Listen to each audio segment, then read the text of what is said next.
اور انہوں نے جب وہ حزب اقتدار میں تھے تب بھی یہی کیا کہ اپوزیشن سے ہاتھ نہیں ملانا، اور جب وہ اقتدار سے نکل گئے اپوزیشن میں آ گئے تب بھی یہی کرنا ہے کہ جی ہم نے حکومت سے ہاتھ نہیں ملانا۔ اس لیے دلیل یہ ہے کہ یہ چور ہیں اور یہ ڈاکو ہیں اور یہ لٹیرے ہیں، یہ منی لانڈر ہیں، ان سے ہم بات نہیں کرتے۔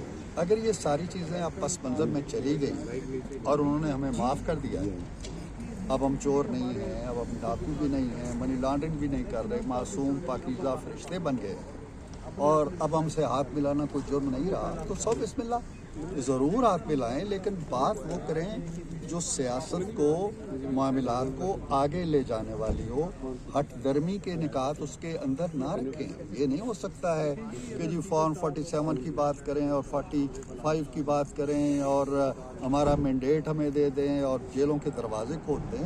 کس طرح ہو سکتا ہے؟ آپ کے کیسز چل رہے ہیں، کنارے آ لگے ہیں، بڑے بڑے کھلے کیسز ہیں۔ ہمارے تو کیسز تھے نہیں، ہمارے تو تھے جی کہ بیٹے سے تنخواہ نہیں لی ہے، کوئی کرپشن کا کیس نہیں تھا، جیلوں میں ڈال دیا آپ نے۔ آپ کے بڑے سالڈ کیسز ہیں نا۔ اب وہ اگر حکومت معاف کر دے اور کہے جی کہ کوئی توشہ خانہ نہیں ہے، کوئی 250 مقامات پہ آپ نے حملے نہیں کیے تھے، کوئی آپ نے طیارے نہیں چلائے تھے، کوئی GHQ پہ نہیں آئے تھے، سب کیسے معاف کر دیا جائے؟ مجھے تو یہ سمجھ نہیں آتی کہ اس معافی کی بنیاد پہ اگر آپ نے گفتگو کرنی ہے تو مشکل سے آگے چلے گی۔ آپ جمہوریت کے لیے کریں، اکانومی کے لیے کریں، ماحول کو ٹھیک کرنے کے لیے کریں، پارلیمنٹ کے اندر کا جو ماحول ہے فضا ہے ٹھیک کرنے کے لیے کریں، لیکن مسئلہ پتہ ہے کیا ہے؟ مسئلہ یہ ہے کہ ان کے ہاں کمانڈ کوئی نہیں ہے۔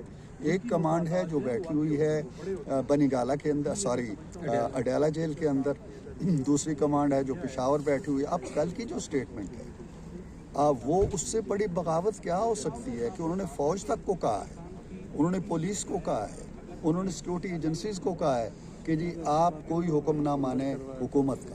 اس سے بڑی بغاوت ہو سکتی ہے؟ یہ ایک طرف آپ یہ کہتے ہیں، دوسری طرف کہتے ہیں جی کہ ہم کال دینے والے ہیں پاکستانیوں کو، کوئی پیسہ نہ پاکستان بھیجو، تیسری طرف کہتے ہیں جی ہم بہت اچھے ہیں، ہم سے بات کرو۔ ایسا نہیں ہو سکتا ہے۔ پہلے آپ یکسو ہو جائیں، خود 7 آدمی جو ہیں وہ پہلے خود مل بیٹھیں کہ ہم کیا چاہتے ہیں، پھر وہ چلے جائیں خان صاحب کے پاس، ان کو سمجھائیں ضرورت ہم سے مذاکرات کرنے سے پہلے یہ ہے کہ وہ خان صاحب سے مذاکرات کریں، انہیں قائل کریں کہ اب کیا کرنا ہے، ورنہ ہوگا یہ کہ وہ آئیں گے، بات چیت کریں گے، مصالحت بھی ہو جائے گی، ہم ان کی بات مان جائیں گے، وہ ہماری بات مان جائیں گے، لیکن جب وہ اڈیالہ جائیں گے تو کہیں گے تم کون ہو بھائی، میں یہ بات نہیں مانتا۔ سو پہلے وہاں سے ایک واضح کھڑا دو ٹوک حتمی مینڈیٹ لے کے تھینک یو۔ مولانا صاحب کے جو تحفظات ہیں ان کو دور کیا جائے گا۔ حکومت اور PTI کے مذاکرات کے حوالے سے کیا کہیں گے؟ مذاکرات کے حوالے سے مولانا صاحب نے آپ کیا کہیں گے؟